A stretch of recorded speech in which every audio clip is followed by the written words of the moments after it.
एक नगर के गांव में गौतम बुद्ध का बहुत बड़ा आश्रम था। वहां पर एक प्रसिद्ध बौद्ध गुरु रहते थे।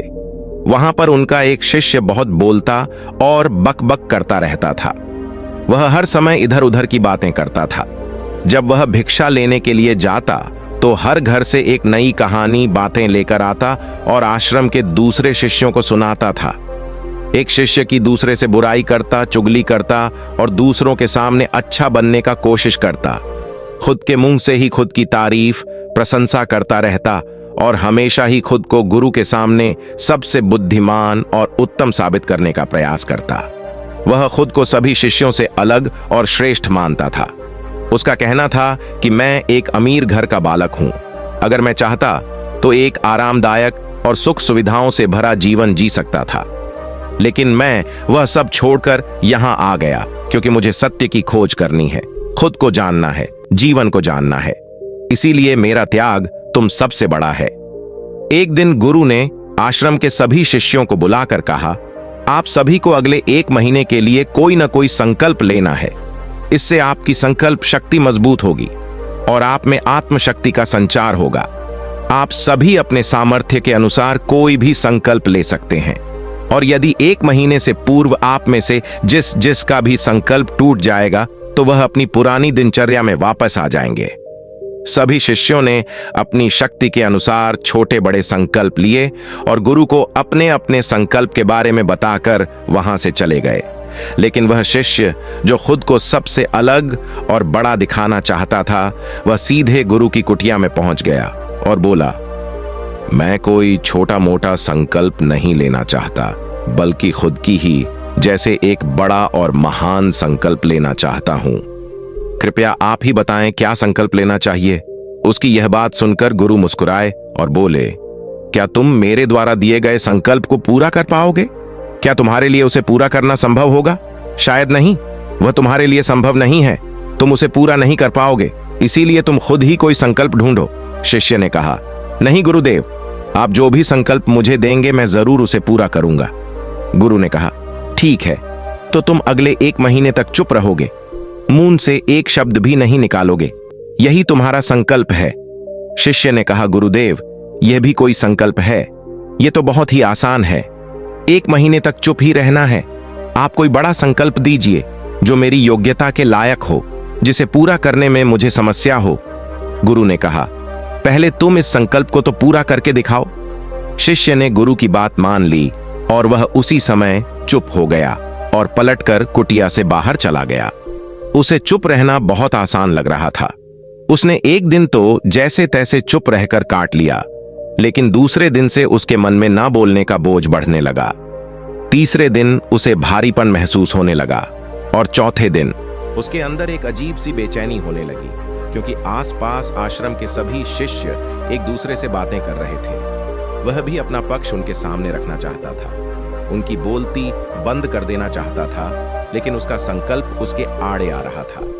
इसीलिए वह पूरे दिन सिर्फ मुंह और आंखें बनाता रहता। इसी तरीके से कुछ दिन और बीते और वह शिष्य बीमार पड़ गया।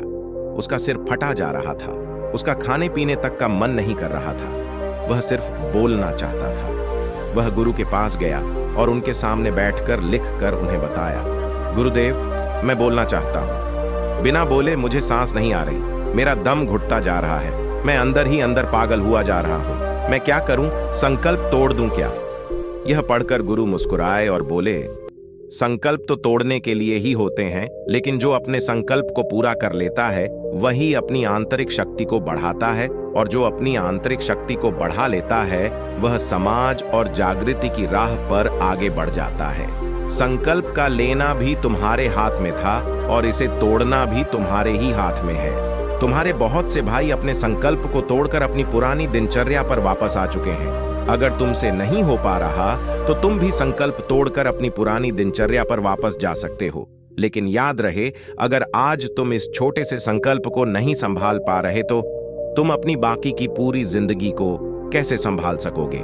बाकी फैसला पूरी तरह से तुम्हारे हाथों में है। गुरु की यह बात उस शिष्य के दिल में चोट कर गई। वह बिना कुछ बोले वहां से वापस चला गया और खुद को अपनी कुटिया में बंद कर लिया।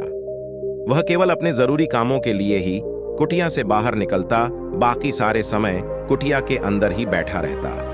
15 दिन बीत चुके थे और आश्रम के लगभग सभी शिष्यों का संकल्प अब तक टूट चुका था, लेकिन उसका संकल्प अभी भी जारी था। संकल्प लेने के बाद से अब तक उसने एक शब्द भी नहीं बोला था। सारा आश्रम हैरान था कि इतना बोलने वाला इंसान चुप कैसे हो गया। 15 दिन बीतने के बाद वह दोबारा अपने गुरु के पास गया और लिख कर बताया है, गुरुदेव, मैं बाहर से तो चुप हूं, लेकिन मेरे भीतर बहुत सी आवाजें हैं, बहुत सी चीख पुकार और शिकायतें हैं। मैं अंदर ही अंदर बात करता रहता हूं। मेरा मन तरह तरह के प्रश्न पूछता रहता है। मैं बाहर से जितना मौन हूं, भीतर से उतने ही शोर शराबे से भरा हुआ हूं। क्या इस तरह से मेरा संकल्प अभी भी जारी है? गुरु ने कहा, हाँ, तुम्हारा संकल्प अभी भी जारी है, लेकिन जब तक लोगों की यह आवाजें तुम्हारे कानों में पड़ती रहेंगी, तुम्हारा मन बोलता रहेगा, क्योंकि इसे तो आदत है बोलने की। तुम भले ही बाहर से चुप रहो, लेकिन तुम अंदर ही अंदर बोलते रहोगे। तुम्हें इन बातों से, इन आवाजों से दूर जाना पड़ेगा। शिष्य गुरु को प्रणाम कर वहां से चला जाता है और सुबह होते ही अपनी कुटिया छोड़कर जंगल की तरफ चला जाता है। कई दिन बीत जाते हैं। संकल्प का समय भी पूरा हो जाता है, लेकिन शिष्य लौटकर नहीं आया। आश्रम में सभी को डर था कि कहीं जंगली जानवर ने उसे खा ना लिया हो। इस बीच उसे ढूंढने की बहुत कोशिश की गई, लेकिन वह कहीं नहीं मिला। सभी गुरु भाइयों ने, शिष्य ने मान लिया था कि जंगली जानवरों ने उसे अपना शिकार बना लिया है, लेकिन गुरु को ऐसा नहीं लगता था। एक दिन आश्रम का एक दूसरा शिष्य गुरु के पास आया और बोला, गुरुदेव, हमारे उस अधिक बोलने वाले भाई के साथ क्या हुआ होगा? क्या जानवर ने उसे मार दिया होगा? गुरु ने कहा, हो सकता है कि जानवरों ने उसे अपना शिकार बना लिया हो, लेकिन उसके न लौटने की एक दूसरी वजह भी हो सकती है। शायद उसे वह मिल गया है जिसके लिए वह गया था। फिर शिष्य ने पूछा, गुरुदेव, क्या ज्यादा बोलना इतना हानिकारक होता है? गुरु ने कहा, इंसान के जीवन के बहुत सारे दुखों में से एक दुख यह भी है कि वह कभी चुप नहीं रह सकता। हमेशा कुछ ना कुछ बोलता ही रहता है। सिर्फ हमारे बोलने के कारण हमारे आधे से ज्यादा दुख पैदा होते हैं। परिवार के अधिकतर झगड़ों की वजह हमारा बेमतलब बोलना ही होता है। हम में से कोई भी चुप नहीं रहना चाहता। हम बस सामने वाले को सुना देना चाहते हैं। जो भी हमारे मन में है सब निकाल कर उसके मन में बैठा देना चाहते हैं। उसे समझा देना चाहते हैं कि देख, तू गलत है और मैं सही। और इस तरीके से सब एक दूसरे की सड़ी गली बातों को ग्रहण कर रहे हैं। इस तरीके से सुनने और सुनाने का यह काम जिंदगी भर चलता रहता है।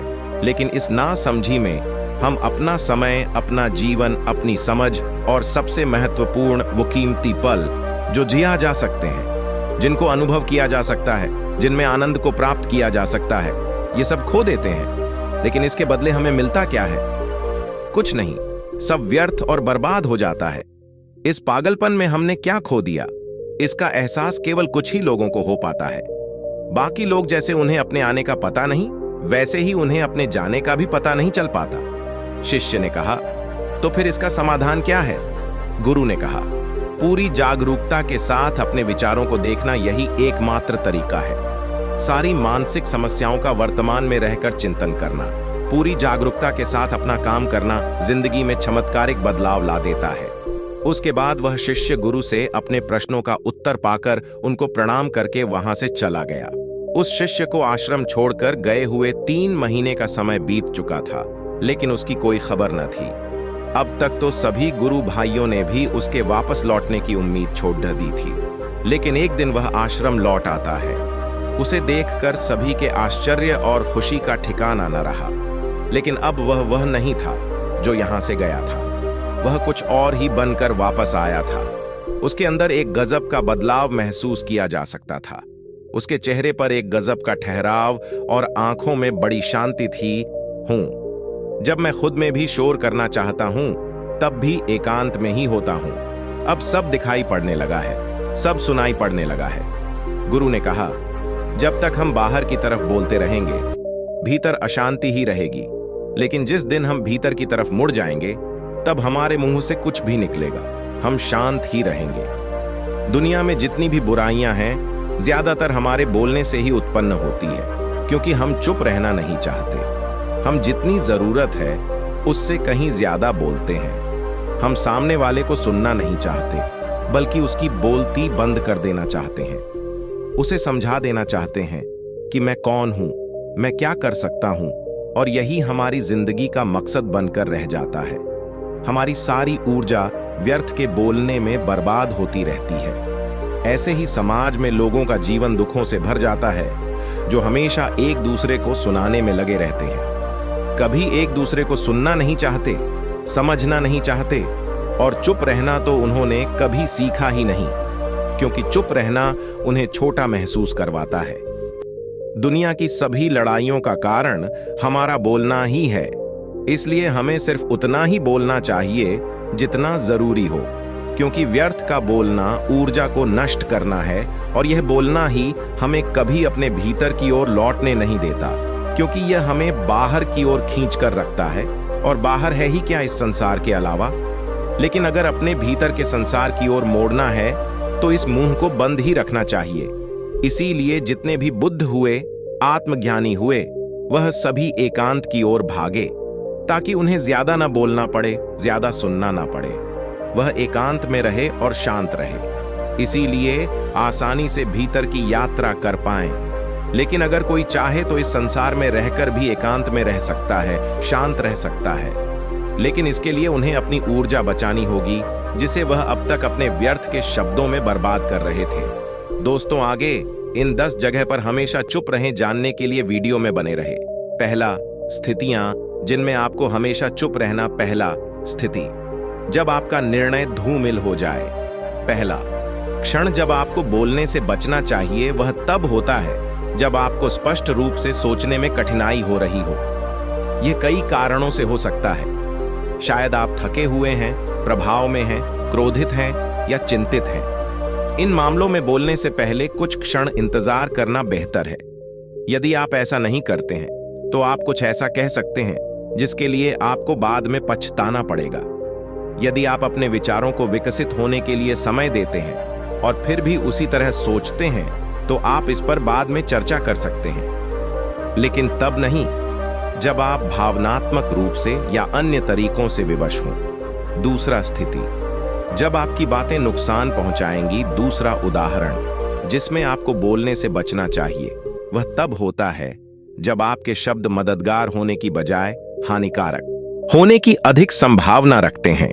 निश्चित रूप से ऐसे समय होते हैं जब दूसरों को सच सुनने की जरूरत होती है, चाहे वह कितना भी अप्रिय क्यों ना हो। लेकिन ये उदाहरण दुर्लभ हैं जितना हम महसूस करते हैं। इस बात पर विचार करें कि आप जो शब्द बोलने जा रहे हैं वह फायदेमंद होगा या आप दूसरे व्यक्ति को नुकसान पहुंचाने का काम कर रहे हैं। तीसरी स्थिति जब आपका दृष्टिकोण अप्रासंगिक हो, जब आपकी राय अप्रासंगिक हो, तो आपको बोलने से बचना चाहिए। इसे स्वीकार करना और स्वीकार करना कभी आसान नहीं होता। भले ही हमारा अहंकार अप्रासंगिक हो, फिर भी यह महत्वपूर्ण है। जब आप किसी समस्या के बारे में पर्याप्त नहीं जानते हैं, अन्य लोग विशेषज्ञ हैं, या आपकी राय का दूसरों पर कोई प्रभाव नहीं पड़ता है, तो अक्सर चुप रहना ही सबसे अच्छा होता है, क्योंकि यह सबसे बुद्धिमानी का काम है। जो आपकी बातों की कद्र नहीं करता, उसके लिए चुप रहना ही बेहतर है। चौथा, स्थिति जब पर्याप्त सबूत न हो। निश्चित रूप से कुछ मामलों में हमारे पास सबूत की कमी होने पर भी परिकल्पना करने और बोलने का अधिकार है। हालांकि ऐसा हमेशा नहीं होता है। किसी ऐसी चीज पर चर्चा करते समय जिसका दूसरे व्यक्ति पर महत्वपूर्ण प्रभाव पड़ने की संभावना हो, जैसे कि उनकी शारीरिक और भावनात्मक भलाई, हमें अनिश्चित तथ्य नहीं देने चाहिए। कुछ परिस्थितियों में सुनी सुनाई बातें स्वीकार्य हैं, लेकिन अगर हमारी सुनी सुनाई बातें किसी बड़े फैसले को प्रभावित करने की क्षमता रखती हैं, तो हमें बोलने से बचना चाहिए। उदाहरण के लिए, यदि कोई व्यक्ति इस बात पर बहस कर रहा है कि क्या ऐसी दवा का उपयोग किया जाए जिससे उन्हें फायदा हो सकता है, तो बेहतर होगा कि आप उस दोस्त के बारे में अफवाह न फैलाएं जिसने उस नुस्खे का इस्तेमाल किया और दुष्प्रभाव का अनुभव किया, जब तक कि आप आश्वस्त न हो कि आप सही हैं। पांचवा, जब न बोलने की हिदायत दी जाए। चुप रहने का आग्रह किया जाना अहंकार के लिए यह पहचानने से भी अधिक कठिन है कि आपकी गपशप महत्वहीन नहीं है। आपसे कुछ स्थितियों में पीछे बैठने का अनुरोध किया जा सकता है, जैसे कि काम पर या अन्य सेटिंग्स में, और इससे हमें बोलने की इच्छा हो सकती है। हालांकि उस आग्रह का विरोध करना और इसके बजाय प्रतिबिंबित करना बेहतर है। हमें चुप रहने के लिए क्यों कहा जा रहा है? इन स्थितियों में सुनना और सीखना भी फायदेमंद हो सकता है। छठवां, जब आपके पास कहने को कुछ न हो सिर्फ इसलिए कि आप कुछ शामिल करने के लिए बाध्य महसूस करते हैं, इसका मतलब यह नहीं है कि आपको ऐसा करना चाहिए। इसके बजाय आप किसी और ने जो कहा है उससे सहमत हो सकते हैं। यह कहना कठिन हो सकता है कि आपके पास जोड़ने के लिए कुछ भी नहीं है। जब आपके पास बोलने के लिए बोलने के बजाय कहने के लिए कुछ न हो तो खुद को स्वीकार करने दें। अपने शब्दों से सावधान रहें। एक बार बोल देने के बाद उन्हें केवल माफ किया जा सकता है। सातवां, जब कोई कर रहा हो किसी की बुराई, जब कोई आदमी आपके सामने किसी तीसरे आदमी की बुराई कर रहा, तो तब तुम्हें चुप रहकर बस सुनना चाहिए। अपनी राय व्यक्त नहीं करना चाहिए, क्योंकि जो आज आपके सामने किसी तीसरे की बुराई कर रहा है वह कल किसी और के सामने आपकी बुराई भी कर सकता है यदि आपने कुछ कहा तो। आठवां, अधूरा सच। यदि आपको किसी घटना या किसी विषय पर अधूरी जानकारी है तो चुप रहना ही उत्तम है, क्योंकि अधूरा ज्ञान बड़ा घातक होता है। यह आपको हंसी का पात्र भी बना सकता है या किसी मुसीबत में भी डाल सकता है। नौवां, जब कोई नहीं समझे आपकी भावना, यदि आपको लग रहा है कि कोई व्यक्ति आपकी भावना, दुख या परेशानी को शब्दों में नहीं समझ पा रहा है या वह आपको ध्यान से सुन नहीं पा रहा है, तो ऐसे व्यक्ति के सामने चुप रहना ही ठीक है, क्योंकि ऐसे लोगों को आपकी भावना या दुख से कोई मतलब नहीं होता। ऐसे लोगों को अपना राज बताकर आप पछताएंगे ही। 10वां, जब कोई इंसान अपना दुख व्यक्त करे, यदि कोई इंसान अपने दुख या परेशानी को आपको बता रहा है तो इसका मतलब यह कि वह आपको अपना समझ रहा है। ऐसे में तुरंत ही उसे समाधान बताने के बजाय चुप रहकर उसकी दुख या समस्या को सुने। उसके दुख या समस्या को किसी और को न बताएं। दोस्तों, इस कहानी की सीख यही है कि व्यर्थ का बोलना ऊर्जा को नष्ट करना है। ज्यादा और व्यर्थ बोलना ही हमें अपने भीतर की ओर लौटने नहीं देता, क्योंकि यह हमें बाहर की ओर झुकाए रखता है, और जिन्हें भीतर की यात्रा करनी है उन्हें अपने मुंह को बंद ही रखना चाहिए। मुझे उम्मीद है कि आपको यह कहानी पसंद आई होगी और काफी कुछ सीखने को मिला होगा।